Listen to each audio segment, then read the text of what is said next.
Hello everybody, welcome to crack it with Sakshi. कैसे हैं आप सब? एक और वीडियो आ गई है टाइम एंड वर्क के एग्जाम्पल्स की। लास्ट वीडियो में भी अपने 3 क्वेश्चंस देखे थे। आई होप आपको समझ में आए होंगे अभी तक के सारे क्वेश्चंस। इस वीडियो में हम और थोड़े से अलग तरह के क्वेश्चंस देखेंगे और हमारे फंडामेंटल्स, हमारे कॉन्सेप्ट्स और स्ट्रॉन्ग करेंगे। So stay tuned. चलिए स्टार्ट करते हैं हमारे फर्स्ट क्वेश्चन से, जो कि आपकी स्क्रीन पर है। A takes twice the time to complete a work than B. Okay, and thrice the time to finish the work more than C. Twice the time और thrice the time मतलब A को हम 6 का multiple कर देते हैं, क्योंकि अगर A 6 का मल्टीपल होगा तो थ्राइस में भी इजी हो जाएगा, मैं ट्वाइस में भी। ठीक है, तो A को हम सपोज करते हैं कि A लेता है 6D डेज। अगर A 6D डेज लेता है तो B कितना लेगा? A takes twice the time than B ना, तो A को डबल टाइम लगता है, मतलब B को हाफ टाइम लगेगा, तो 3D। And thrice the time to finish the same work as C, तो मतलब C का 3 टाइम ज़्यादा लेता है A, तो C कितना टाइम लेगा? 60/3, this is 2D। Okay, all 3 of them can complete the work in 6 days। तो हमारा वो नॉर्मल फ्रैक्शन मेथड से भी कर सकते हैं, इसको LCM मेथड से भी कर सकते हैं। 1/60 1/3D plus 1/2D is equal to 1/6। यहाँ पे इनका LCM आएगा 6D। 1 यहाँ पे आएगा 2, यहाँ पे आएगा 3 equals to 1/6। This is equal to 6, so 6/6D equals to 1/6। 1/D is 1/6 implies D equals to 6 days। Question हमसे पूछा है कि A अलोन कितना टाइम लेगा, तो A अलोन कितना टाइम लेगा? 60। 60 मतलब 6 × 6, तो A को लगेंगे 36 डेज, B को लगेंगे 3D मतलब 18 डेज, और C को लगेंगे 2D मतलब 12 डेज। ओके, ज़्यादा एफिशिएंट कौन है? ज़्यादा एफिशिएंट C है। हम कहेंगे कि C is 3 times more efficient then A, क्योंकि वो काम को 1/3 का टाइम में ही कंप्लीट कर रहा है, और B is more twice as efficient as B। ठीक है, क्योंकि B 18 डेज में काम कंप्लीट कर रहा है, जहाँ पे A 36 ले रहा है।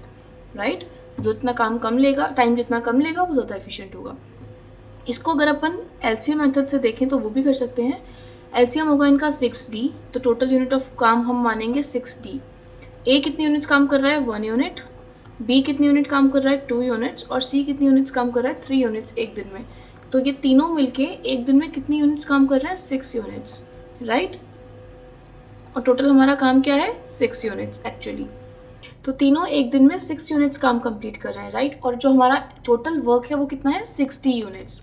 सो टोटल वर्क 60 यूनिट्स को कंप्लीट करने में 6 यूनिट्स एक दिन में करेंगे, तो क्वेश्चन कह रहा है कि 6 डेज लग रहे हैं। तो इसका मतलब क्या हुआ? ये जो D है इसकी वैल्यू क्या हो गई? 6 हो गई। राइट, एक दिन में 6 यूनिट्स कंप्लीट हो रहे हैं, और 6 डेज में 60 मतलब 36 यूनिट्स काम कंप्लीट हो रहा है। सो यहाँ से भी हमारा D आ गया 6। Very simple. चलिए नेक्स्ट क्वेश्चन पे मूव करते हैं। A chef plans to make 1500 dishes। यहाँ पे हमारा काम क्या है? डिशेज है। सो ये दिस इज अवर वर्क, कि इतनी डिशेस बनानी है हमें। Okay, in 300 days। So days are given. He's a staff of 45. So these are the number of men that we have. अब क्या हुआ कि 100 days के बाद सिर्फ 100 डिशेज ही बनी। Okay, chef is determined to finish the task on time. On time मतलब हमारे पास 300 दिन ही है, 300 दिन में काम खत्म करना है, बाकी जो 200 दिन है उसमें काम खत्म करना है, बची हुई 1400 डिशेज का। How many more people will you require for the same? Okay, क्योंकि काम कम हुआ है, डेज उतने ही है, तो हमें डेफिनेटली ज़्यादा स्टाफ चाहिए, ज़्यादा नंबर ऑफ मैन चाहिए होंगे। सो वो हमें निकालना है कितने हमें मोर एडिशनल कितने लोग चाहिए 45 के अलावा। तो हम देखेंगे पहले कितने लोग काम कंप्लीट करेंगे, उसके बाद हम -45 करेंगे तो हमें एडिशनल मैन आ जाएंगे। देखो, हमने कॉन्सेप्ट वीडियो में, जो फर्स्ट वीडियो थी उसमें कॉन्सेप्ट देखा था मैन डेज का। मैंने आपको बताया था कि जो वर्क है, work divided by man days, यानी कि number of man multiplied by number of days constant रहता है। सपोज करो आपको 100 पेजेस प्रिंट करने हैं। ठीक है, वो 10 लोग 10 दिन में करते हैं। 100 पेजेस का काम है प्रिंट करने का, 100 मैन करते हैं 10 डेज में। ठीक है, सॉरी 10 मैन करते हैं 10 डेज में। अगर वो पेजेस 50, हम कहेंगे कि नहीं 100 पेजेस प्रिंट नहीं करना है, 50 पेजेस प्रिंट करना है, और मैन हमारे पास 10 ही है, तो नंबर ऑफ डेज कितना हो जाएगा? क्योंकि इसको इक्वेट करेंगे हम, क्योंकि रेशो सेम रहता है। राइट, मैन डेज और वर्क हम कांस्टेंट मानते हैं। तो यहाँ पे कितना आ जाएगा, हमें 5 आएगा, बिकॉज यहाँ पे भी 1 है तो यहाँ पे भी 1 होगा, तो 5 डेज ही लगेंगे। तो ऐसे अगर सपोज हमारे नंबर ऑफ मैन चेंज होते हैं, हमारा वर्क चेंज होता है, तो हम इस तरह से इक्वेट करके सोल्यूशन देख सकते हैं। सपोज करो कि ये हमारे पास ये गिवन है, अब मैंने कहा कि हमें नंबर ऑफ पेजेस तो चाहिए 300 और मैन है मेरे पास सपोज 20 मैन है, तो नंबर ऑफ डेज कितने लगेंगे, तो उसको देखोगे आप 15 आएगा, पर हमें कितना रेशो चाहिए 1, यहाँ से 1 चाहिए राइट, तो यहाँ पे भी 15 ही आएगा, तो मतलब 15 डेज में। अगर मुझे कोई कह रहा है कि 300 पेजेस मुझे कंप्लीट करने हैं, मेरे पास 20 मैन है, तो कितने दिन में होगा, तो आई विल से 15 डेज में हो जाएगा। तो this is how we equate right. तो इस केस में भी हम यही वाली जो है ट्रिक अपनाएंगे और ऐसे ही हम सॉल्व करेंगे। लेट्स सी देखो पहले 1500 डिशेस थी, तो हमारा जो वर्क है वो कितना है 1500, मतलब हमें 1500 का काम कंप्लीट करना है, divided by number of man and days, product of man and days. So days है हमारे पास 300 और नंबर ऑफ मैन है हमारे पास 45। ठीक है, अब क्या है जो रिमेनिंग नंबर ऑफ डेज है हमारे पास, रिमेनिंग टाइम कितना है हमारा, 300 दिन में से 100 दिन चले गए तो 200 दिन बचे हमारे पास, 200 डेज रिमेन।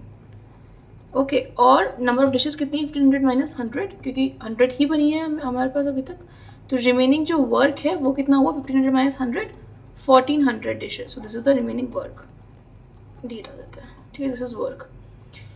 अब हमें ये फाइंड आउट करना है कि कितने नंबर ऑफ मैन इसको कंप्लीट करेंगे इतने डेज में इतने वर्क को, तो हम इससे इक्वेट करेंगे, बिकॉज हमें इसी प्रोपोर्शन में देखना है, बिकॉज हम मानते हैं इन क्वेश्चंस में अज्यूम करते हैं कि सबकी एफिशिएंसी सेम होती है ऑल नंबर ऑफ मैन की, अनटिल अनलेस गिवन हो, जैसे कि पहले केस में गिवन था, पहले वाले एग्जाम्पल में। तो देखिए यहाँ पे क्या है, वर्क कितना है 1400, तो मैं ऊपर लिखूंगी 1400 divided by number of days कितने हैं 200। अब हम सपोज करते हैं जो टोटल नंबर ऑफ मैन है इस काम को कंप्लीट करने के लिए उसको मानते हैं एक्स लोग इस काम को इतने दिन में कंप्लीट करेंगे।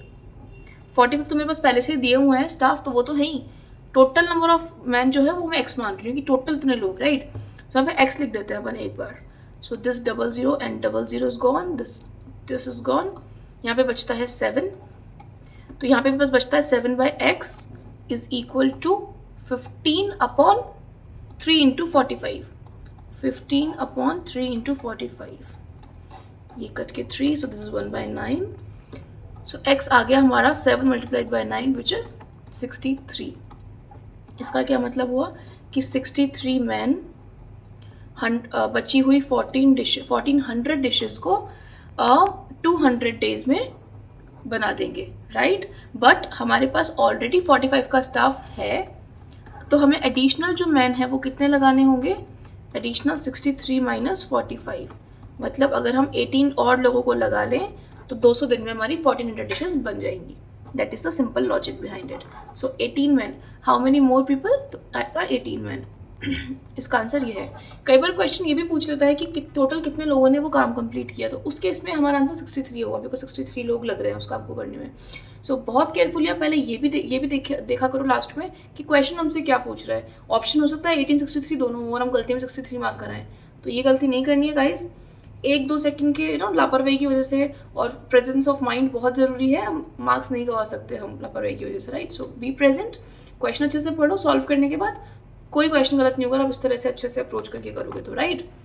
सो आई होप आपको समझ में आया होगा ये क्वेश्चन, ये कॉन्सेप्ट ऑफ मैंडेज, इसको फाइंड आउट इस तरह से करते हैं हम, ठीक है। Let's move on to the next one. Okay, Joey and Ross, I am a fan of Friends, I hope you have watched it too, नहीं देखा तो देखो। Joy can complete a work in 24 days. Okay. If Ross and Joy together do it, they are given this and this respectively. How many days will they together take to finish the work? Okay. Joy लेता है 24 days एक काम को पूरा करने के लिए। अब हम सपोज करते हैं Ross का जो टाइम है उसको हम मान लेते हैं D days. So let it be D. ठीक है। अब देखो मैंने आपको पहले शायद सेकंड या फर्स्ट पार्ट में कोई एग्जांपल देखा था हमने ऐसा ही, उसमें आपको बताया था कि 1 डे वर्क के हिसाब से हमें पेमेंट मिलती है। लाइक अगर मैं काम को 36 डेज में करती हूँ और आप एक काम को 40 डेज में करते हो, तो मैं कम का टाइम में कर रही हूँ, तो मेरा 1 डे वर्क क्या है 1/36, आपका है 1/40। सो हमें जो पेमेंट्स मिलेंगी उसका रेशियो क्या होगा 1/36 इज टू 1/40, ठीक है। तो मुझे स्लाइटली ज़्यादा मिलेगा। ओके, तो अब क्या है, इनका जो जॉय और रॉस का रेशो है पेमेंट का या फिर वो क्या होगा, अमाउंट ऑफ वर्क डन के हिसाब से। हमने फर्स्ट कॉन्सेप्ट वीडियो में पढ़ा था कि पेमेंट का रेशियो वर्क डन के हिसाब से डिवाइड होता है। तो जॉय का 1 डे वर्क क्या है, 1/24। रॉस का क्या है, क्योंकि हमने डी माना है तो 1/d है। अब इसका रेशो मतलब ये क्या हो गया, d रेशो 24। मतलब जॉय और रॉस को d/24 रेशो में अमाउंट्स मिलेंगी। क्लियर। अब यहाँ पे क्या दिया हुआ है, जॉय को तो मिलते हैं 1080 और रॉस को मिलते हैं 1620। So the equation becomes d divided by 24 is equal to 1080 upon 1620। ये 0 गया। 54 से अगर हम इसको डिवाइड करेंगे तो यहाँ पे आएगा 2, यहाँ पे आएगा 3, बिकॉज 54 इंटू 3 इज 162। ओके, अब ये 24 और ये 3 कटता है तो यहाँ पे आएगा 8। यहाँ पे क्या बचा हमारे पास, d/8, यहाँ पे बचा हमारे पास 2। So d/8 is equal to 2, d equals to 16 days. मतलब रॉस उस काम को 16 डेज में करता है और जॉय 24 डेज में करता है, because Joy loves food. Anyways, एक और चीज छोटा सा चेक कर लेते हैं अपन। जॉय को लगते हैं 24 दिन और रॉस को लगते हैं 16 days. Ross come number of days ले रहा है, ज़्यादा पेमेंट होना चाहिए उसको, और क्या इसको ज़्यादा अमाउंट मिल रहा है 1620 इससे? यस, मिल रहा है। अब आप अगर नोटिस करोगे तो इन दोनों का जो पेमेंट का रेशियो है वो क्या है, 2:3 है, और इनका जो work number of days taken का रेशियो है वो है 3:2।